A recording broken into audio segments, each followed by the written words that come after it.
Welcome to the May edition of Northeast Journal. I'm your host, Joe Cullen. Coming up in the next half hour, we'll find out why you should adopt a storm drain in your neighborhood. We'll visit a unique pharmacy in Oakdale, and we'll meet a White Bear Lake man who bakes pies when he's not busy being a professional fighter. All that and more is straight ahead on Northeast Journal.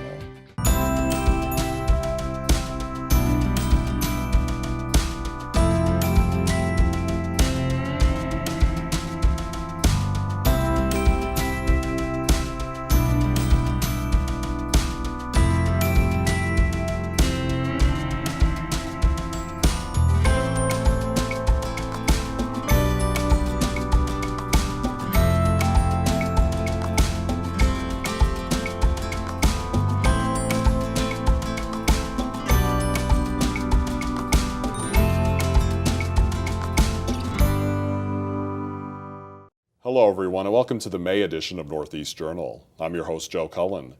Every month on Northeast Journal, we give you an inside look at the people and places that make up the northeast section of the Twin Cities. You've probably seen the signs or at least heard of the Adopt a Highway program. Did you know you can also become the proud parent of your neighborhood storm drain?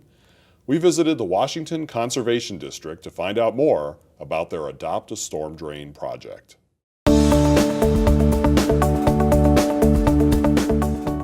We're a local unit of government that serves all of Washington County, and we've been in existence since 1942. We provide education and technical services to communities and to residents to help to protect the natural resources, land and water, establish conservation projects, things like that. One of the big challenges that we have, especially in the metropolitan area, is that we get a lot of stormwater pollution from just all of the roads, the rooftops, the parking lots that we have in our developed neighborhoods and communities. And you'll notice in, say, the springtime, there's just a ton of leftover sand, there's gravel, there's all this debris that accumulates on the road. And this will get washed into a storm drain like this, which most people don't really think much of, but they connect to wetlands, they connect to lakes and streams, and when they do, then it carries a lot of pollution with it. We've developed this new program called Adopt a Drain, and it's really easy. People can actually just go online and they can find the storm drain nearest their house, click on it to adopt it, and then when you see that there's some stuff that's accumulating outside, you just spend about 5 minutes and go there and sweep it up, throw it away, and that helps to keep it from going into the lakes and streams. It's the kind of thing that doesn't make much of a difference if only 1 or 2 people do it, but so far we've got somewhere in the neighborhood of 4,500 people who've signed up to adopt drains. We've got several 100,000 storm drains in the Twin Cities, so we're hoping if we can get, maybe 10% of those storm drains to get adopted, that would make a significant impact on the health of our lakes and our streams. And this is such a simple thing. It's just asking people to go out maybe once or twice a month, just take a broom, be out there for 5 minutes, you're done, and then you can go online and record what you collected. If you collected 5 pounds, if you collected 1 big bag, and that allows us in the background to be able to keep track of what everybody's doing. So at the end of the year, we can say how much of a collective impact we had and how much of a benefit for the lakes and streams.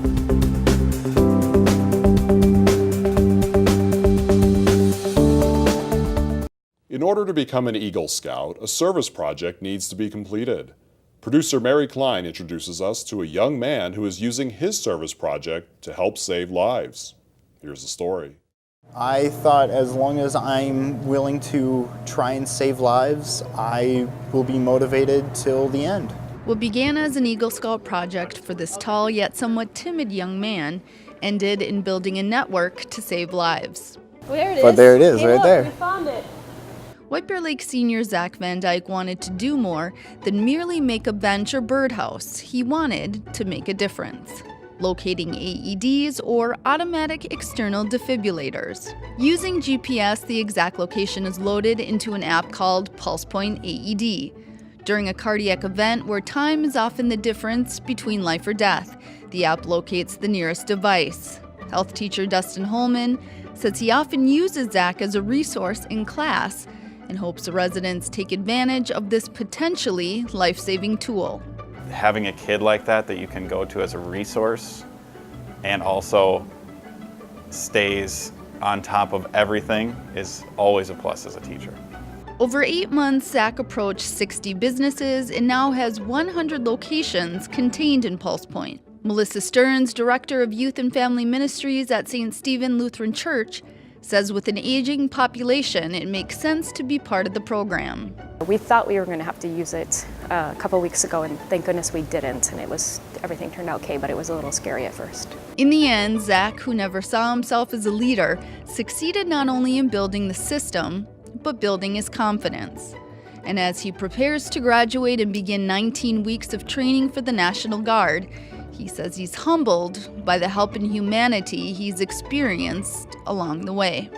I definitely feel that, unlike many people think, there is plenty of hope for the world.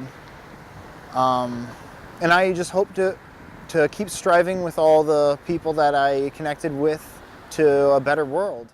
Ben Newman of White Bear Lake has 2 careers. They both require lots of training, technique, and patience to master. They also happen to be 2 careers about as different from each other as you can imagine. Let's meet Ben the Baker Newman. Ben the Baker Newman.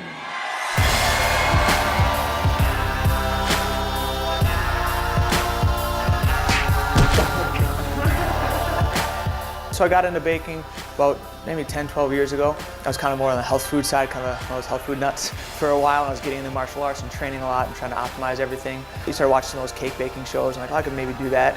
Started experimenting, some church potlucks, that kind of thing, and then got into doing cakes for some friends' weddings. Kind of took it from there, and now I really like getting into pies. That's what my grandma used to make a lot of those growing up, and that seems like that's a lot more unique. I don't think you really get a good pie at most places, or you can get a decent cake at places, but pie to make it from scratch is very different, I think. I teach at Warriors Cove Martial Arts Center. We do full MMA with a good emphasis on Brazilian Jiu-Jitsu, family classes and adult classes, and we have about 500 martial arts students where I teach, and so, you know, they all know about me, so it's kind of spreading that way. Oh yeah, the baker actually makes his own pies. Yeah, I walk out to the ring with this hat, and I have like a rolling pin. I'm walking out to the ring. This is a good old-fashioned choke, and it works! Pretty small place again. This was my garage, but it's all I need to work on. We got a couple of workbenches here. Over here I got a small oven. So this is my coolest machine that I like, but I can make a huge batch of pie dough for like 20 pies and put it on here, and you roll it this way, right? Lower it a little bit, make it a little smaller, roll it that way. Here's all my kind of inventory area. Apple pie I just made the other day. I got like, I don't know, 50 right now. And we planted 27 fruit trees in our backyard, so we can try and hopefully eventually have a lot of it be our own fruit. BenTheBaker.com is, I have all of my flavors listed that I have in stock and everything, so you can order those. You really just message me. I don't have set open hours, right, because I got my full-time job, but you just message me, hey, can I pick them up on Saturday or Friday? And then we'll find a time to pick them up. Either when I'm here, I'll leave them in a cooler out front and you can come pick them up, or message me on Facebook, and that's how you kind of get set up for actually buying them. It's time for a short break. When we come back, we'll learn about ALS Awareness Month. Hey Bobo, do trees tell each other stories? I'm sorry, I'm afraid I don't know that. Hey, why don't we go find out? Listen. Do clouds take naps? I couldn't tell you. Dad, do stars visit their friends? Look!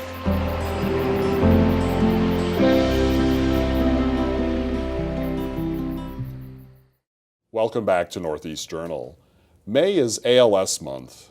ALS, which stands for amyotrophic lateral sclerosis, also known as Lou Gehrig's disease, is a progressive neurodegenerative disease that robs people of the ability to move, to speak, and eventually to breathe. I'm joined today by Jennifer Jelly, who is the Executive Director of the Minnesota, North Dakota, South Dakota chapter of the ALS Association. And Jennifer, I want to thank you so much for joining me today. Oh, thank you so much for having me. Pleasure to be here. That was a bit of a mouthful to get through in the introduction. You did great. I think we did it.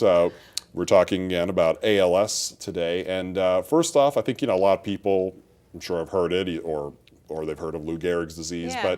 But what exactly is ALS? So ALS, as you mentioned, is a neuromuscular disease, and how it affects somebody with ALS. Right now, in order to get my hands to move like this, my brain is sending messages to those hands to do that work. And the carrier of that message is a motor neuron.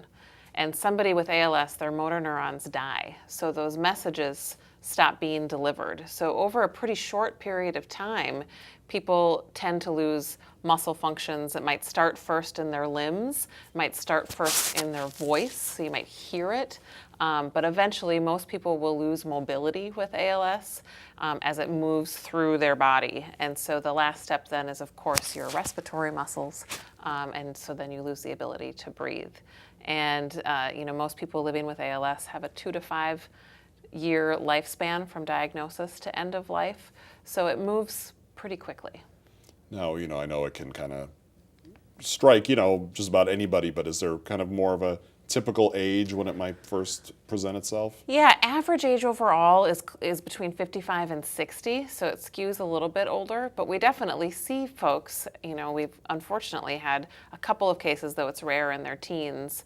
We see people in their 60s or in their 20s, and then we see people in their 80s that get diagnosed. It tends to skew slightly more male than female, and it doesn't seem to matter in terms of race, ethnicity. It really does not discriminate. The only thing that we do know is that veterans are twice as likely to be diagnosed with ALS than any other population. We don't know why that is. It's been proven over and over again in multiple studies, but the why factor of what is it about being in service makes that happen, we don't know. Yeah, that was going to be my next question. Of why, course, but, of course. I'm sure there's lots of whys when it comes to it. I know that, obviously there's, always research being done, and I'm sure maybe, have some advancements been made in ways that people can be treated. Yeah, so right now, there's 4 drug therapies that are available that will either help slow the progression or handle some symptom management.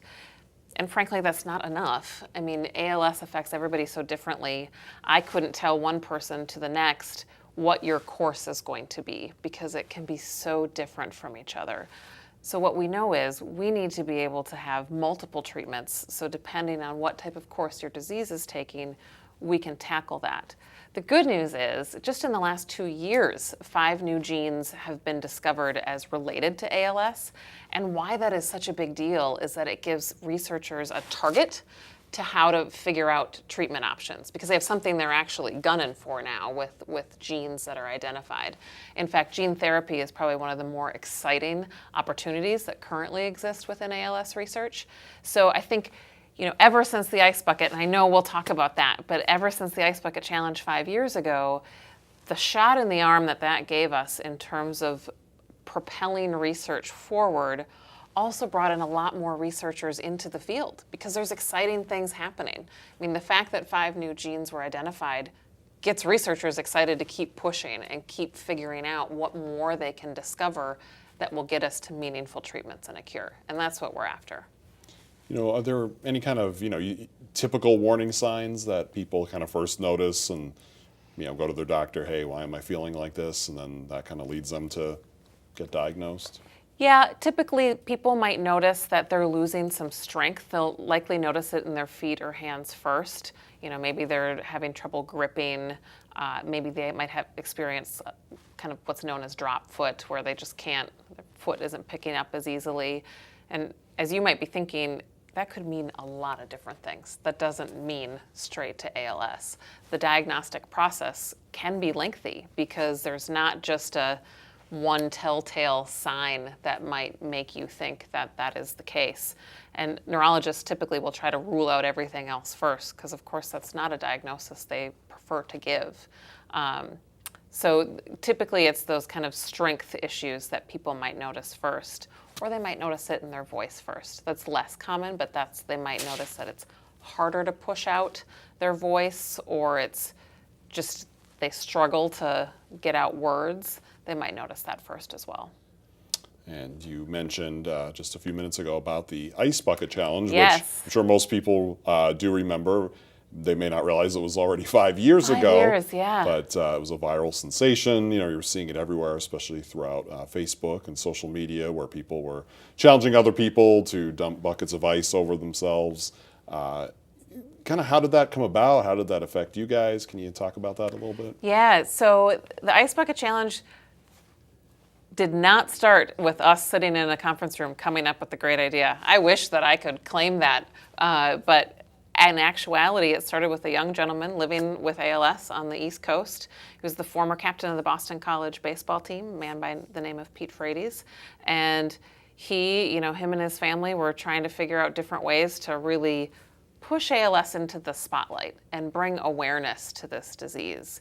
And the concept of this type of challenge actually originated in the golfing community. It was never really disease specific. It was something that had been done. Pete took it and made it about ALS, and frankly, I think it a lot had to do with timing and different people picking up on it. He had connections with some of the sports celebrities on the East Coast. That definitely took notice. And while, the vehicle that we were able to use via social media, that was kind of the first big, huge social media sensation, and it just literally marched across the country. And we didn't expect it. We didn't know it was coming. And so to have our, just here for our chapter within Minnesota, North Dakota, and South Dakota, all of a sudden our phone rang all the time. Our online traffic just went through the roof. Our mail went from mail, our normal stack of mail maybe is about this big. All of a sudden we're getting stacks of things, mail this big. It got intense and awesome. What a great gift of hope to a community that a lot of times feels hopeless. And all of a sudden you have all these people across the country and across the globe that are taking on this challenge, talking about ALS. You can't ask for anything bigger than that. It was pretty amazing. Here locally, the funding, increase in funding that we were able to receive helped us wipe out waiting lists. We had waiting lists of people that were waiting for equipment. One of the things that we do is provide durable medical equipment to folks as they need it through the progression of their disease. And we would have certain items that for whatever, we'd always have people waiting for the next one to get turned in. Well, with that influx of money, we just purchased everything that people were waiting for and delivered it to them directly.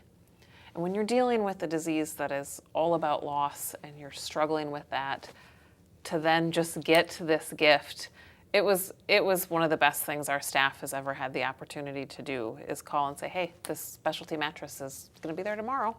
Well, I'm sure time is, it's an issue with any disease, but especially this one. If, the prognosis isn't so good, you probably aren't going to, hey, I'll wait, several years that I may not have. Absolutely. And what's even, I think, the better news out of all of that, in that 5 years, because of the continued support of this community, we've never had another waiting list. We've been able to continue getting people what they need in terms of durable medical equipment, maybe communication devices, whatever they need, they don't have to wait for it. We get it to them. And that is, as we're looking for meaningful treatments and a cure and focusing on that, we also, our number one priority is helping families where they're at now, and that immediate need and being able to fulfill that because of the greatness of what IBC started and how the community has rallied has really been remarkable. Well, just the awareness, I myself, I'm guilty of, very limited knowledge, especially before all that, at the most maybe knowing, oh yeah, isn't that called Lou Gehrig's disease? But as we were discussing before the interview, my generation barely knows who Lou Gehrig is, but anyone younger than me certainly at most is just going to know, yeah, he used to play baseball a long time ago, or, see him in black and white clips. But to have, and obviously he's still important, but to have something that, raises that awareness, and especially in a way that people are using these days with the social media and everything. Correct. Well, and what I got excited about was all the increased traffic to our website of people trying to learn about the disease. And we got a lot of calls just on that. What can you tell me? What do you actually do? Tell me how this disease works.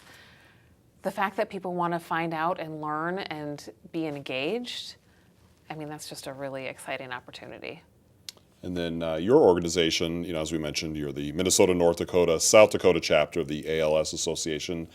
You've mentioned, obviously, you do things with medical equipment and, I'm sure raising awareness, that type of thing. What are some other things that your association is there for?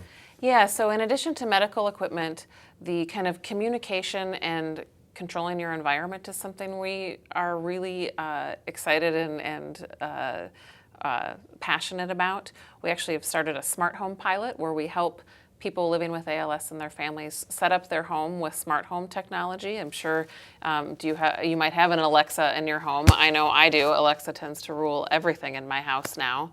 But for somebody living with ALS, having the ability to control their environment either using an app on their phone or their voice or eye gaze technology to do little things like adjust the volume on their television, turn the lights off, adjust the thermostat.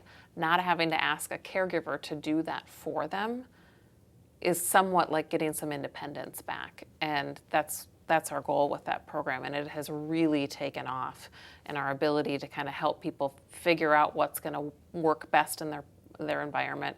And then we provide that. We provide that free of charge. None of our services cost the families any money. And then the other big program that we do is our respite program. So as you can imagine, somebody living with ALS, typically a loved one becomes their full-time caregiver, and that can be really taxing on the caregiver. So we provide up to 18 hours a month of respite care where we'll send in a home health care aide to take care of the person living with ALS so their caregiver can take a break. Maybe it's to go play a round of golf or go have a pedicure with a girlfriend, or maybe just do some grocery shopping or take a nap, whatever you need to feel refreshed and ready to come back and care for your loved one. And I think that's one of the best programs that we offer, and it really makes a difference to the families that utilize that. We also do support groups throughout our service area, both for the person living with ALS and caregivers. And no matter where you are in our 3 states, you can access one of those, whether it's a virtual, we have an online support group, so no matter what your situation is, you can access that. And then, I think one of the biggest things that we have available for folks is our care services team, which is made up of a nurse, 2 social workers, an occupational therapist, a chaplain, so that if you need to talk to somebody about whatever is going on in the progression, we're there to answer the phone, and we're there to help provide resources or find you resources to get through that. Because it's a lot to navigate, and if you don't know anything about, and why would you know anything about it? Having someone that can help you figure that out is really important. And if people are interested in learning more about your association, can they, I assume the website's probably the best place to start? Yes, absolutely. ALSMN.org is the best place to start, and you can find not only information about the disease and how it works and the programs and services we offer, but if you are interested in getting involved, we have tons of opportunities for volunteering, either in our office or throughout our special event fundraising space. If you want to do an event, we have one coming up on May 11th, our Superhero Dash. It's a 5K, 10K run at Raspberry Island in St. Paul. Superhero costumes are highly encouraged. They're not mandatory, but I mean, why wouldn't you? I mean, it is a great opportunity to be your favorite superhero and participate on behalf of the ALS community. And I should add quick, we're almost out of time, but I understand there's some kind of new things going on too, similar to the Ice Bucket Challenge, but especially involving younger people. And yes. Can you tell me quickly about that? Yes, absolutely. We are working on a new youth initiative to get youth more involved. So we have the In Your Face Pie Challenge, where we're encouraging youth to find a loved one they respect and love and can't wait to put a pie in their face, and challenge other kids and families to do it as a way to raise awareness about ALS. Similar to Ice Bucket, but with pies and kids. And I haven't met a child yet that hasn't been excited about this opportunity. So they can also find more information about that on our website as well. Perfect. Well, I want to thank you so much, Jennifer, for taking the time to come talk with me, and wish you the best of luck. And hopefully we'll be talking to you again in the future. Sounds great. Thank you so much, Joe. Thank you. And it's time for another short break. We'll be right back with more of Northeast Journal in just a minute. Did you go tanning? You're getting so tan. We need some sun. Protect yourself. Protect your friends. Stop tanning. Learn more at spotskincancer.org. Welcome back to Northeast Journal. A unique pharmacy in Oakdale is helping patients both young and old. Here's a look at Mix Pharmacy. An area married couple are using their strengths to help their patients find unique solutions. Alana and Jason Humphrey are the owners of Mix Pharmacy in Oakdale, which is a compounding pharmacy. Alana is a pharmacist while Jason works on the business side of things. Alana tells us how she became interested in the compounding side of a pharmacy. You can, meet a patient, talk to them, find out their story, and then make something up the next day in your laboratory and treat them in a way that's customized to their disease state, to their history, to their genetics, to whatever the case may be. And that just sounded so appealing to me to see that immediate result. Mix Pharmacy does everything from make pet medications to making prescriptions fit the needs of everyone from kids to adults. The couple bought the pharmacy from CVS to turn it back into an independently run pharmacy, which is what it had been in their Oakdale space for years. Jason tells us how they find their customers. A lot of times it's word of mouth. If a patient has a good experience here, they'll tell their friends and family about us. A lot of times too, it's the doctor. So the doctor might know of us because they use us for problem solving. We're not typically the place you'd come for your first prescription, but if you had an issue with what you might get at a different pharmacy, we could be your option to help with that issue. Alana gives us an example of a type of custom medication Mix Pharmacy may be called upon to do. For example, we do pain compounding, so I'll have a patient call me up and say, for example, I was prescribed Vicodin for arthritis and I'm afraid to take it. I'm afraid of the side effects. I'm afraid of becoming addicted to it. Can you help me? And sure, we can, look at medications that work together, put a bunch of medications together in one cream and have that patient use that and not have to be on opioid medications and find from them, they get that pain relief that they need without any of that risk of side effects.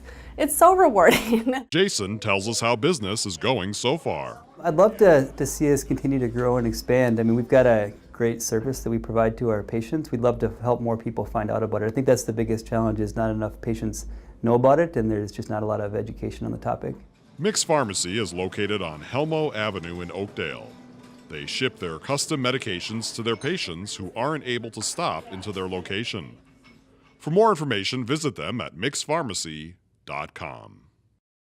That's all we have time for on this month's show. Thanks for tuning in, and join us again next month for another edition of Northeast Journal.